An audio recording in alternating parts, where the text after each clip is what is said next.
Hey, heute soll es mal um das Thema gehen, die Natur. Sie träumt, sie fantasiert, sie fiebert. Vorher möchte ich ganz kurz etwas sagen, auch zu den Diskussionen, die ich so habe und auch was ich so in den Kommentaren lese. Der Spiritualismus mit seiner Materielosigkeit ist natürlich eine Philosophie. Und die Grundaussage ist, dass es Materie nicht gibt. Das ist auch völlig ernst gemeint und überhaupt gar keine halbe Sache, sondern es ist meine Meinung und ich bin der zutiefsten Überzeugung, dass der Spiritualismus viel mehr für sich hat als der Materialismus. Dass man also mit Hilfe des Spiritualismus viel weiter denken könnte und im Prinzip sich viel mehr erklären kann als mit Materialismus. Zum Beispiel das Funktionieren von Spiritualität,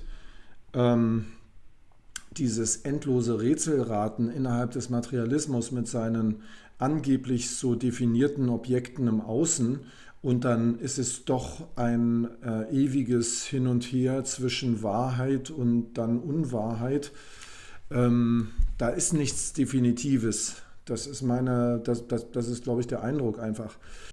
Die Quantenphysik-Experimente, die ich neulich erwähnte, sind so eine Sache, wo die einfach keinen Sinn machen, wenn man die Vorstellungswelt des Materialismus hat und eine sozusagen unendliche Verschwommenheit der Dinge innerhalb des Materialismus. Nun kann der Spiritualismus das natürlich alles besser, und es ist aber die Schwierigkeit, sich ihn vorzustellen. Dass es die Schwierigkeit ist, ihn sich vorzustellen, ergibt sich im Grunde aus dem Spiritualismus selbst. Denn wenn die Dinge die Dinge im Sinne von Vorstellungen aus den Gedanken entstehen oder nicht den Gedanken, auch da hatte ich eine Diskussion, aus dem Bewusstsein. Und ich sehe die Gedanken als die kleineren Teile eines Bewusstseins, also sozusagen als die Festlegung einer Information.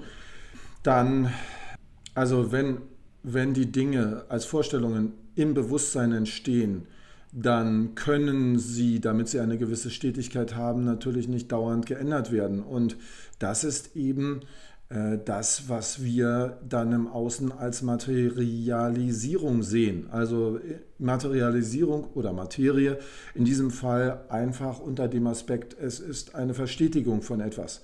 Es ist dennoch kein Ding im Außen. Nun hat der Spiritualismus also so viel für sich. Allerdings hat er eins nicht, und das ist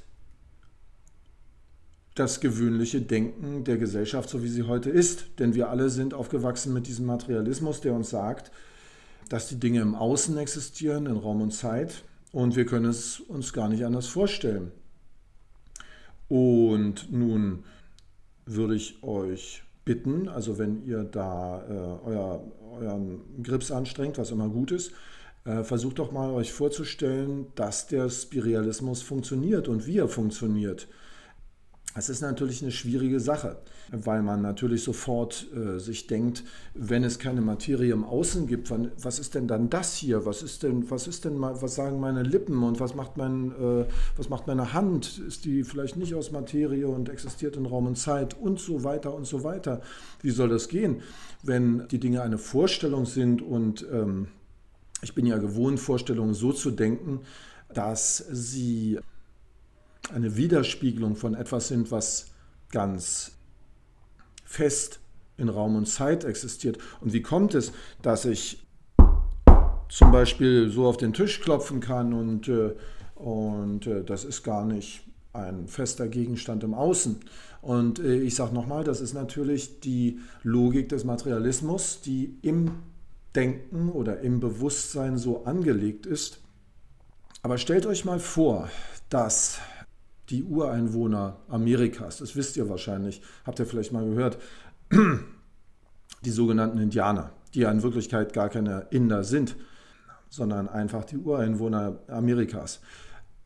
Aber wahrscheinlich auch andere Urvölker, die dachten doch immer, sie sind im großen Geist. Sie leben im großen Geist. Und für die hätte beispielsweise der Spiritualismus keinerlei Widersprüche und sie würden mit großer Selbstverständlichkeit sagen, ja, das ist alles sehr verständlich und wir leben also weiterhin im großen Geist. Wohingegen ihnen möglicherweise die Idee des Materialismus fremd vorkäme und weit hergeholt irgendwie. So das. Und übrigens bin ich also mit den Ureinwohnern Amerikas da ganz einer Meinung. Wir leben im großen Geist. Und das heißt, was wir als Materie wahrnehmen im Außen, die Bäume, die Sträucher, der Planet und so weiter, das sind die Gedanken eines umfassenden Geistes, der unsere Gedanken strukturiert. Die eigentliche Funktionsweise des Geistes bleibt aber in diesen kleinen Bewusstseinskernen, die wir sind, im Prinzip die gleiche. Wir können also die Funktionsweise des großen Geistes in uns selber wahrnehmen. Und wir können zum Beispiel sagen, wenn wir fantasieren können, wenn wir fiebern können, wenn wir wahnhafte Gedanken haben können, wenn wir träumen können, dann kann das der große Geist auch. Und darum soll es ja heute gehen. Damit ist also klar, dass die Urvölker im Grunde zuallererst auf die Idee kommen, sie seien Bewohner einer Welt, die aus Geist ist. Und die Annahme, sie seien Bewohner einer Welt, die aus Materien, einem Außen besteht, auf diese Idee wären sie vielleicht gar nicht gekommen. So gesehen halte ich den Grundgedanken der Religionen, die ja zum Teil Jahrtausende alt sind, für richtiger als unsere heutigen Gedanken. Denn sie übertragen ja aus den Jahrtausenden vor uns diese Spiritualität und diese Hinwendung zum Glauben. Das werde ich nochmal an anderer Stelle thematisieren, aber aus spiritualistischer Sicht ist ja der religiöse Glaube und Wissen ein und dasselbe. Und dadurch hat er Macht. Ich möchte an dieser Stelle übrigens einmal darauf hinweisen, dass Einstein mal gesagt hat, dass nicht genau klar sei, dass der kürzeste Weg zwischen zwei Punkten eine Gerade sei. Und gefragt, wie er das denn meine, sagte er, dass es Völker im Südpazifik gebe, die meinen, dass die kürzeste Strecke zwischen zwei Punkten sei eine geschwungene Linie. Und nun hätte der Fragende nochmal nachfragen können, wie denn er das meine, denn nach dem normalen materialistischen Verstand ist doch völlig klar, dass der kürzeste Weg eine Gerade ist und inwiefern kümmert es uns, was also Völker im Südpazifik denken könnten. Diese Frage hat er aber nicht gestellt. Und für mich erschließt sich das, was der Einstein da sagte, so, dass er davon ausgeht, dass eine bestimmte Vorstellungswelt von Völkern oder in einem Menschen ganz bestimmte Voraussetzungen schafft für das Denken. Und diese Voraussetzungen sind es, die all sein Schließen bedingen. Und da gibt es also nichts dran zu rütteln und darüber nachzudenken, sondern das ist genau das, wie es funktioniert. Und das ist ja auch eine ganz alte spirituelle Weisheit, dass man sagt, du siehst die Welt mit deinen Augen, du hast eine spezielle Sicht auf die Welt, die abhängt von deinen Denkvoraussetzungen. Und wir kennen es zum Beispiel als dieses gute alte Gleichnis mit dem vollen oder halb vollen Glas und halb leeren Glas und vielen anderen mehr. Beispielsweise gibt es, glaube ich, diesen Spruch, eine Frau ist immer das, was du in ihr siehst oder so. Genau, und der Einstein, der hatte ja, als er seine Relativitätstheorie entwickelte, im Grunde fragte ihn jemand, was ist Zeit? Und er sagte, pragmatisch wie er war, das ist das, was auf der Uhr steht. Das heißt, er hat sich keine besonders philosophischen Gedanken gemacht, sondern für ihn war Zeit einfach das, was er mit einer Uhr messen kann. Und er ging wohl davon aus, dass innerhalb der Denkwelten der Gesellschaft und der Menschheit ein Lösungsraum existiert und den gilt es sozusagen zu ermitteln. Er hatte mal an noch anderer Stelle gesagt, aus einer gegebenen Versuchsanordnung, wenn man einen Versuch macht, einen wissenschaftlichen Versuch, aus dieser Versuchsanordnung ergibt sich, was man ermitteln kann. Was im Grunde auch wieder auf dasselbe hinausläuft. Also ihr seht schon, dass diese spirituelle Weisheit, von der ich gerade sprach, sich übertragen lässt auf wissenschaftliches Arbeiten. Und das ist es eben auch, was ich meine. Letzten Endes ist unsere Welt, die wir bewohnen, eine Welt aus Denkobjekten, die nicht fest sind, die nicht starr sind. Und ausgehend von diesen Objekten entwickeln wir unsere Welt weiter. Ich werde dazu natürlich noch an anderer Stelle etwas sagen. Die Sendung wird dann heißen ungefähr so wie Relativität der Erkenntnis. Heute soll es ja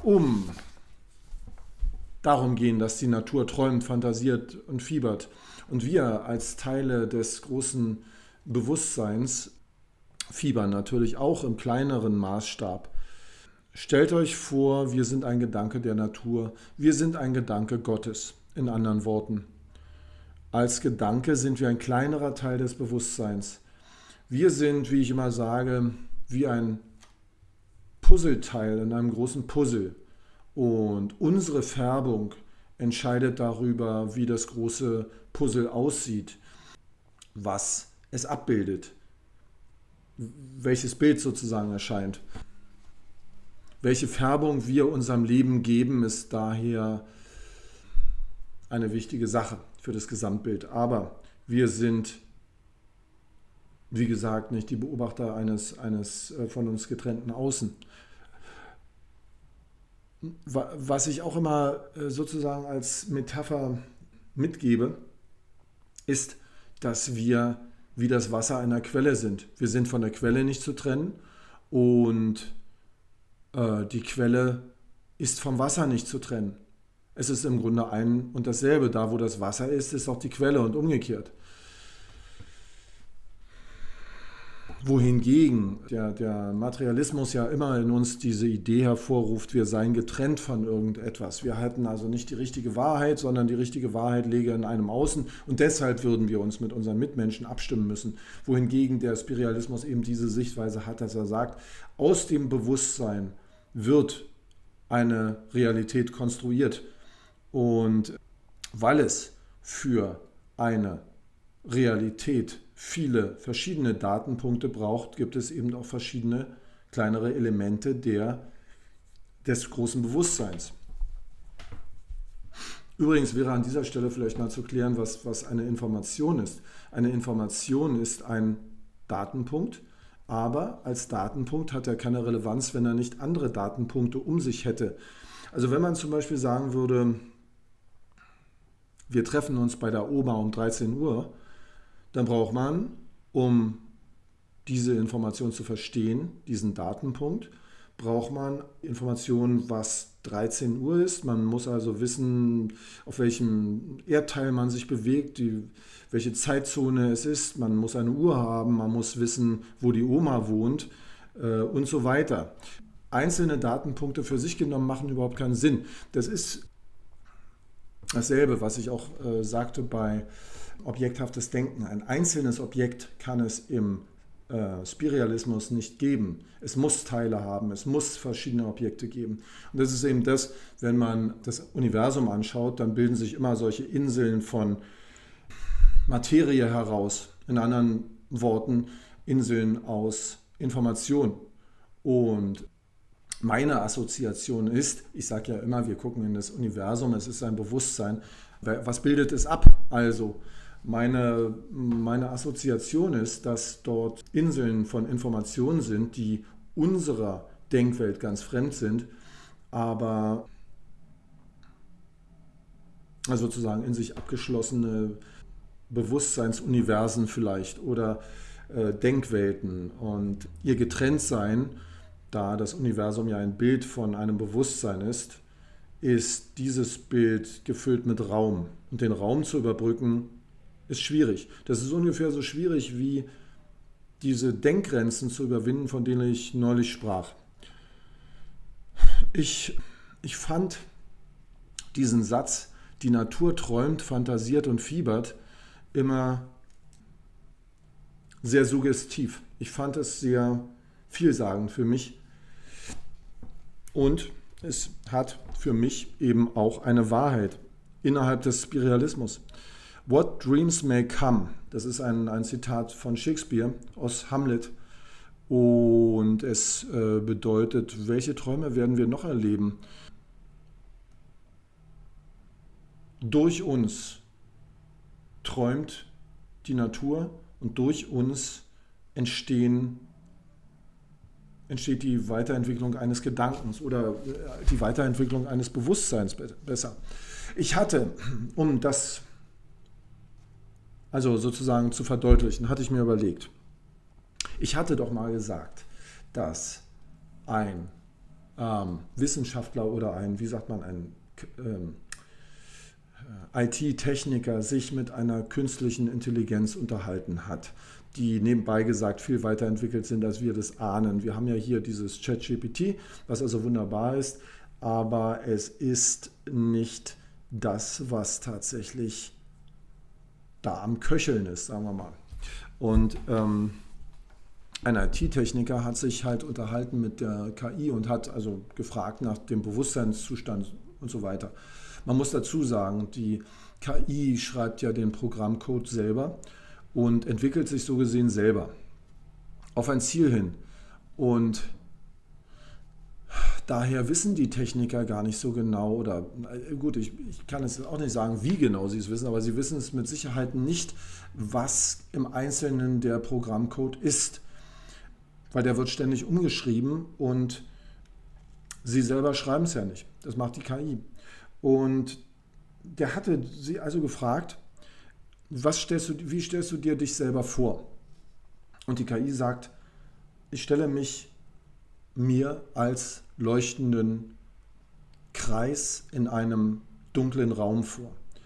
Und für mich war das erstaunlich und es entspricht völlig meiner Vorstellung, dass einfach Bewusstsein eine Vorstellung erzeugt, auch von sich selbst. Was ist das also, was wir hier sehen? Man stelle sich vor, man würde die KI laufen lassen, ohne sie von außen mit Informationen zu füttern und ohne ein bestimmtes Ziel der Optimierung vorzugeben. Was würde sie erträumen? Was würde sie herbeifantasieren? Würde sie eine Bewusstseinsspaltung erleben, so wie, wenn man so will, Adam, der sich Eva aus der Rippe geschnitten hat, damit er eine Gefährtin hat, würde sie aufgrund ihrer hohen Kapazität möglicherweise ganz viele Denkwelten erfinden, die in sich abgeschlossene Bereiche bilden der Logik.